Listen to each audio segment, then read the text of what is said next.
আমি নিজে এটার প্রমাণ পেয়েছি। অনেক অনেক সময় আমি কল্পনাও করি নাই যে এখান থেকে আমার রিজিকের ব্যবস্থা হতে পারে। এমন পরিমাণে রিজিকের ব্যবস্থা এসেছে, দুই হাতে নিয়েও কুলাতে পারি নাই। এজন্য সব সময় চলতে ফিরতে উঠতে বসতে ইস্তিগফারের সাথে লেগে থাকার দরকার আছে না নেই? 5টা শর্তের আলোকে তওবা করলে কবুল করবে কে?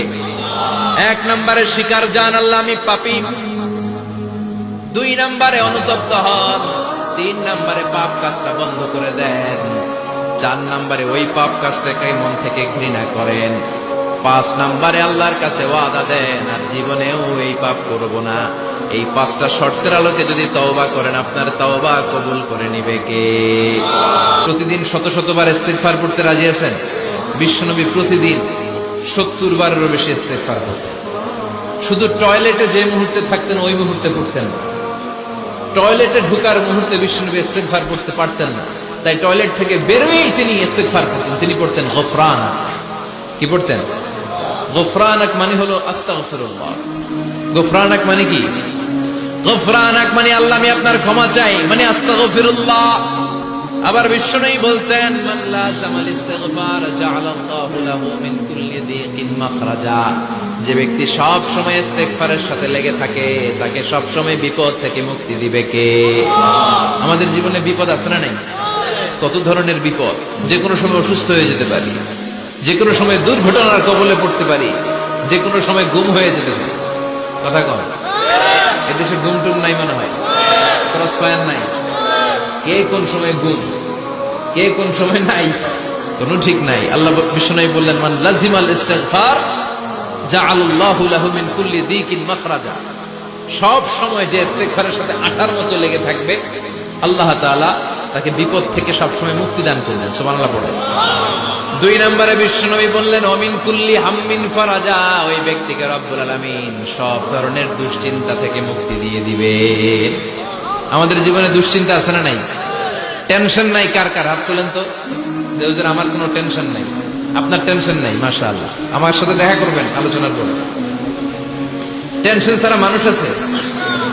বাসার টেনশন, মরার টেনশন, কবরের টেনশন, ক্যারিয়ারের টেনশন, বিদ্যুৎ বিলের টেনশন, গ্যাসের বিলের টেনশন, বাড়ি ভাড়ার টেনশন আছে না নাই? বিশ্বনবী বললেন টেনশন ছাড়া মানুষ নাই।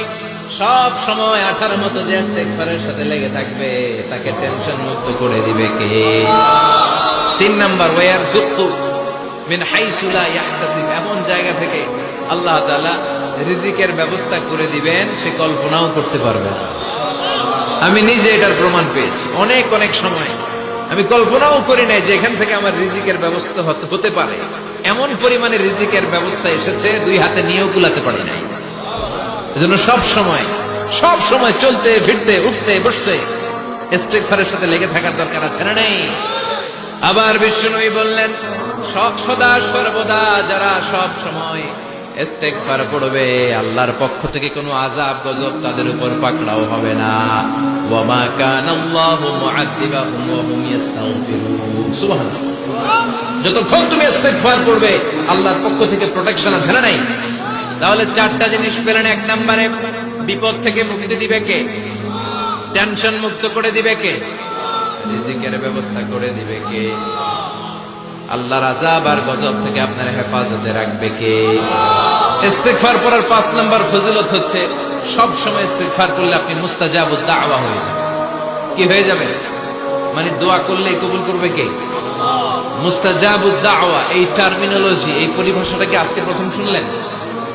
খেয়াল রাখবেন, মুস্তাজাবুদ দাওয়া মানে এমন ব্যক্তি যেই ব্যক্তি দোয়া করতে দেরি কিন্তু দোয়া কবুল হতে দেরি হয়। হাত তুলে দোয়া করতে দেরি, মুহূর্তেই দোয়া কবুল করে নেয় কে?